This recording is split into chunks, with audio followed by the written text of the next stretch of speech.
Zach Laws of Gold Derby here with Laure de Clermont-Tonnerre. She's the director of the new film, The Mustang, and you just won the Gotham Award for Breakthrough Director. You've been nominated for Best First Feature at the Independent Spirit Awards. I just want to start off by asking, I mean, the recognition for this movie, which is obviously so personal to you and to everybody involved, what does that mean for you? That's such a great recognition for this passion project that took 5 years of my life, and it's true that the Gotham Awards having a recognition for a first-time director is absolutely crucial for us to be encouraged in our voice, and the first time is mostly probably the most difficult baby to give birth to, because it requires so much strong mental and believing in our first feature film, trying to make sure that all the obstacles are going to be crossed, that and it's true that it's always like a very long road of convincing. You need to convince people, but you also need to convince yourself. So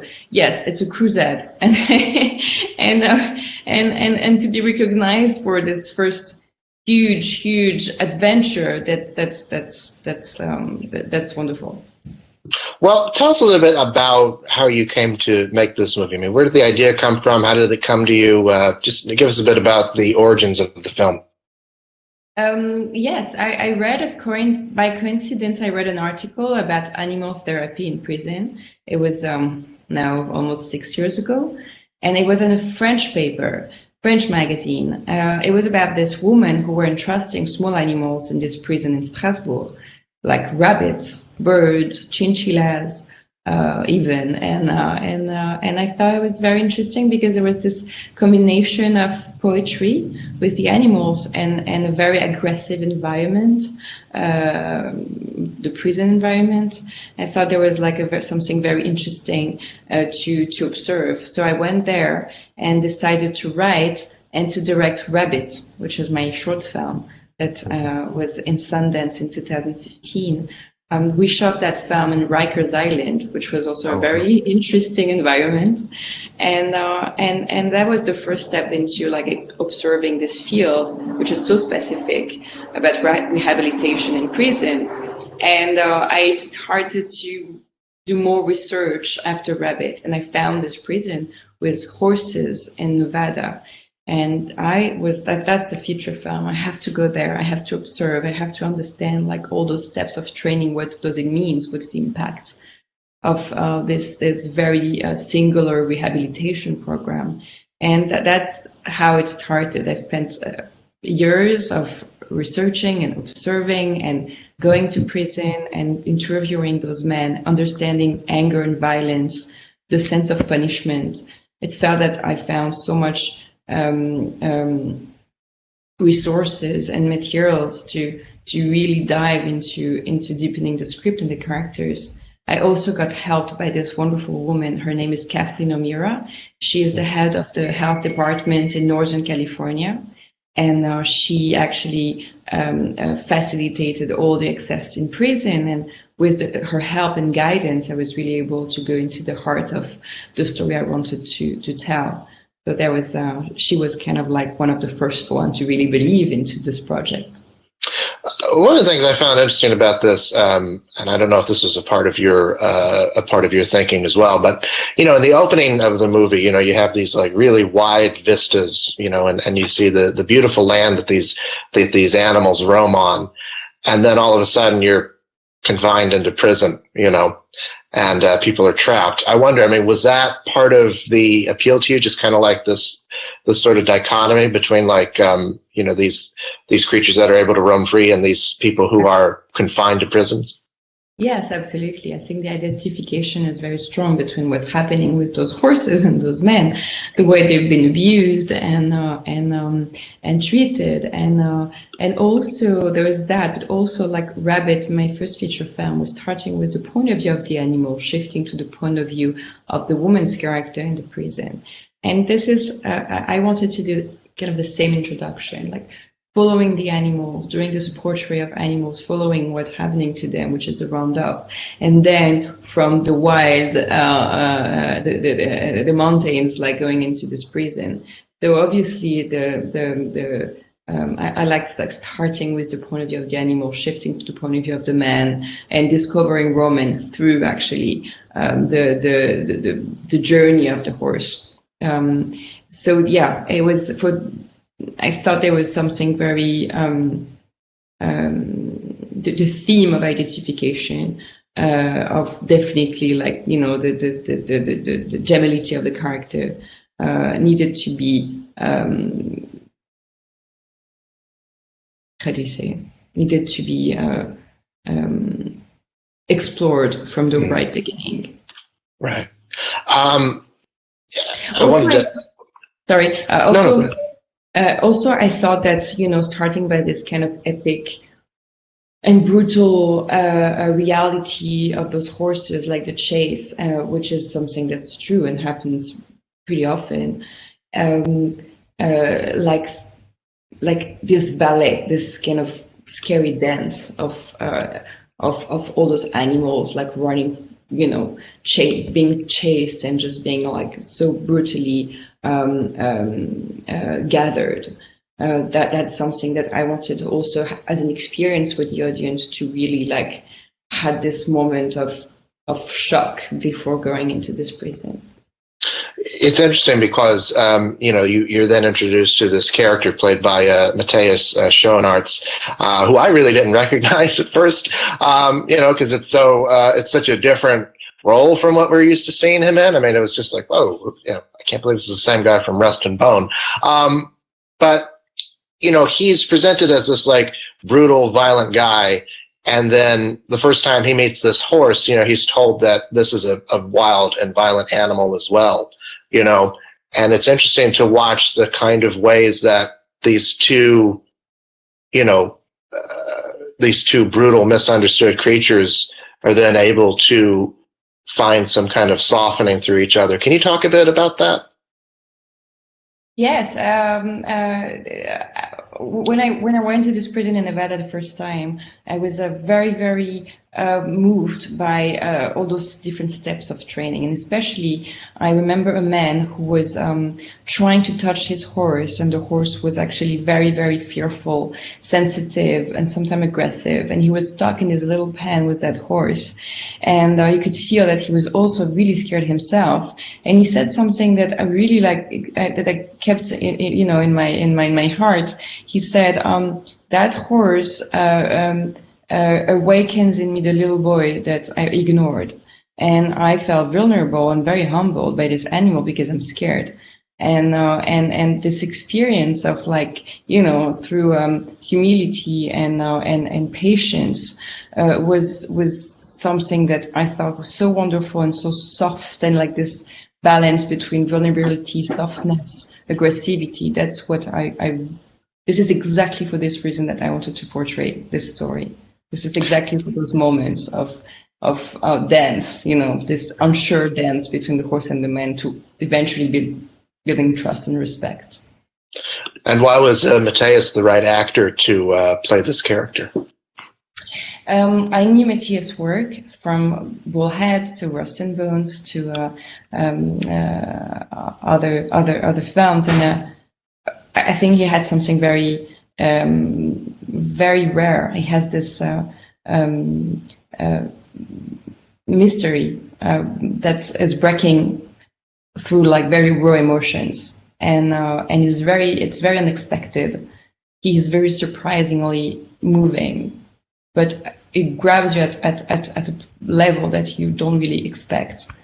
He has something very, he has a very real physicality. He's very agile with his body. He expressed so much with his eyes without saying anything. And this is exactly what I needed. I needed this mysterious man who explained this pain and this anger through his eyes. And also he reminded me like a wild horse. There was a good match with actually the animal. Mm-hmm. Well, you are an actor yourself. I mean, you've been in a number of films and shorts and things like that. So I have to wonder, I mean, how does that influence the way that you work with somebody like Matthias or somebody like Bruce Dern, who's also in the movie? And I mean, you've got such a great cast here. So I mean, how do you work with them to elicit those performances? Yes, when I started directing, the only thing I really knew was talking to actors, because I've been there myself. And I remember that when I was acting, I was really appreciated with directors who knew what was the experience of an actor and being so vulnerable. And sometimes it's very painful and it's very hard. And I think what's the most important for an actor is to create a safe space so that they can just be the most focus on what they're doing and their characters.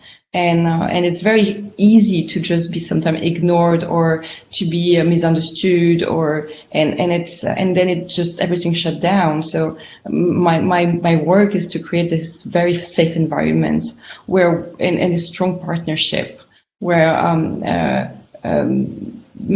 the priority is them. As really like, you know, they can be free, they can improvise. I feel that's if the crew is listening, if everyone is giving that, you know, that space of concentration, this is where you have really good scenes and performances. So that's my primal focus.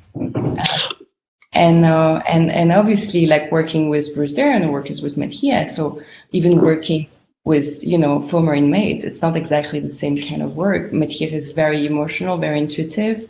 So is Bruce Dern, but Bruce Dern improvises a lot also. He adds jokes, he adds like lines, which I love so much. So you have to be ready for that. Former inmates, unprofessional actors, this is so wonderful to work with. I love because there's something so you could see like the first time when they're going to dive into something that they were not expected to dive on, like the fact that they're so raw into the work and that and most of the time they don't have many, you know, they don't have to act at all, which they understand. They just have to be themselves in front of a camera, which is really hard. But I love working with Tom, who is doing like the role of Thomas, Native American man, who actually been in this prison for 15 years. So when, by example, the scene when he has to say goodbye to his horse, that's something that he had to leave for real, like several years before shooting the film. So first he was not really comfortable into that scene, and when we actually talked about it, and it's like, this is something you already live. Do you think you can live it again? And he said, I think so. So he had to see his own horse and has this kind of sensorial memory of that feeling, this emotion and this pain. And then he had this wonderful moment where he actually really lived it, and we were all completely in tears, and that was so beautiful. And that's ended up being obviously in the film. So yes, it's really different type of approach. Yeah, I have to imagine that also influenced you as a writer a bit, because, you know, every actor knows the experience of getting a script and the character is just kind of underwhelming and not really there. There's nothing much to work with. And so I have to imagine that when you're, you know, creating these characters for the actors who are going to play them, there must be some sort of part of you like, well, I'm going to make this as as lived in and as possible, you know.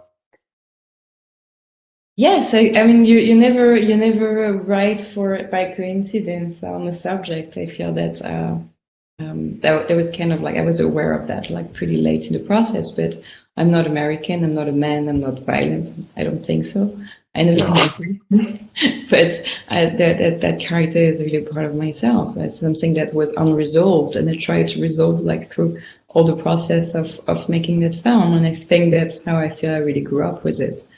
Because there's something about empathy that I understand much better today than I did like 5 years ago. Mm-hmm. And And yes, collecting all those stories, listening to all those men, whether it was like during the research process or on set, that definitely always reshaped the writing, and that's so exciting. I feel that there's something so alive and authentic when when you're always open to some details, to words, to some moment of, sometimes there was a scene that we completely improvised, and I really wanted them to kind of like that the information or the situation went through their own process and their own language, and then I would just kind of rewrite it by we were doing it at the same time. I love those moments. I feel there's nothing more exciting creatively to kind of be open to. I think preparing your film is to be ready for those moments. Right. To change everything because when you have everything, when you're on set and you have like the crew is there, the scene is written, the actors are ready, and you're here, and sometimes you just want to do the opposite of what was planned. And because everyone is ready, it's actually like you want to play with it. And there was some moment like that where I was like, that's not the right tone. Let's just try something completely different. And that's how a preparation can lead you to find like some magical accidents. Mm-hmm. Right. So this year you also did 3 episodes of The Act. I'm guessing that was after you finished doing this, or was is that how that kind of happened? Yeah. Sorry? I was just going to ask if you could talk a bit about the experience of like going to that after this one. Yes.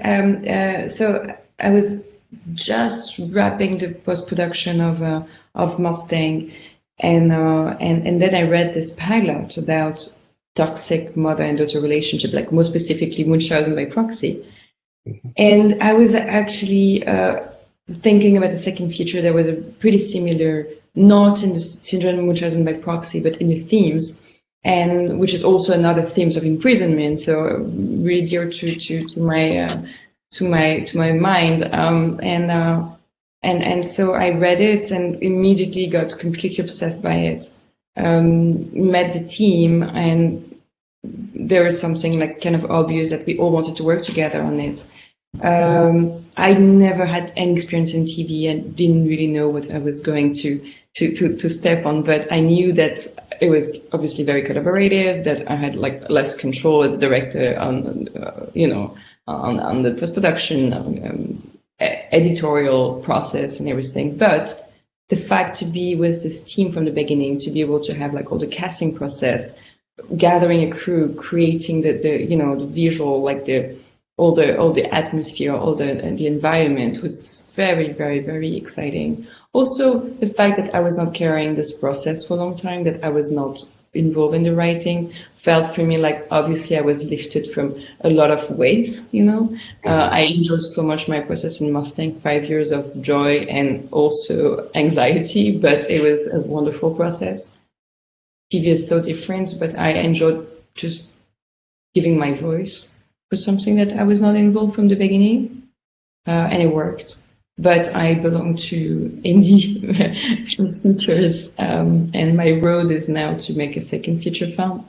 I think it's great if I can alternate, and maybe like after 2 or 3 films, I will go back to TV. I think it's it's good to explore different mediums and different routes. But right now, after The Act, which was wonderful, and Mrs. America as well, I need to go back to feature films. Well, I certainly look forward to seeing your second film. Can you tell us anything about what you're working on now? Actually, I'm writing on an adaptation from a play that I directed 10 years ago, named Independence, and I am actually now in the development of the script. Well, I really look forward to seeing that. Laure, thank you so much for your time. It's a wonderful movie and a great debut. Thank you so much. Congratulations. Thank you so much. Thank you for your time. Bye-bye. Thank you.